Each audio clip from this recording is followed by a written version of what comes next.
Менің аты жөнім Рүстембек Талғатбек. Оңтүстік Қазақстан облысы, Шардара қаласынан келдім. Осы жарыста 65 кг салмақ дәрежесінде күрестім және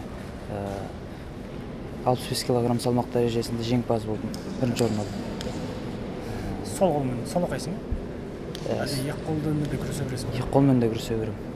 Мына жерде сол қолмен шықтың ба? Жоқ, екі қолмен де шықтым. Екі қолдан да бірінші орын алдың? Бір қолмен сол қолмен бірінші орын, оң қолмен өзімнің Шардарадан келген тренерлеріме жол бердім. Екінші орын алдың? Үшінші орын алдым.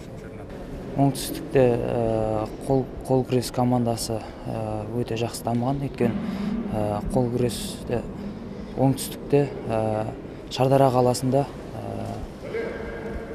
арнайы спорт школа бар, және сол спорт школаны басқарып отқан кісілердің ұйымдастыруымен спорт жақсы жүріп келе жатыр.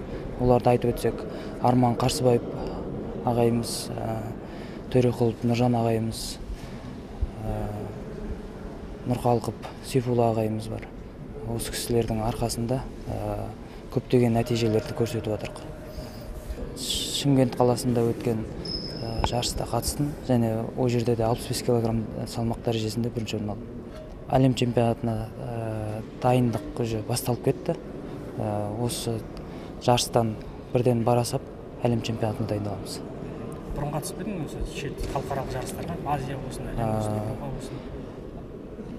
Қазір әлемнің 3 дүркін әлем чемпионымын. Ересектер арасынан 1 рет, жастар арасынан 2 рет. Өзіңді осы 65 келін өзіңе қолайлы санайсың ба, әлде басқа салмаққа ауысу ойда бар ма? Жоқ, әлі осы салмақта біраз тұрақтаймын деп санаймын. Жасың қаншада? 20-дамын.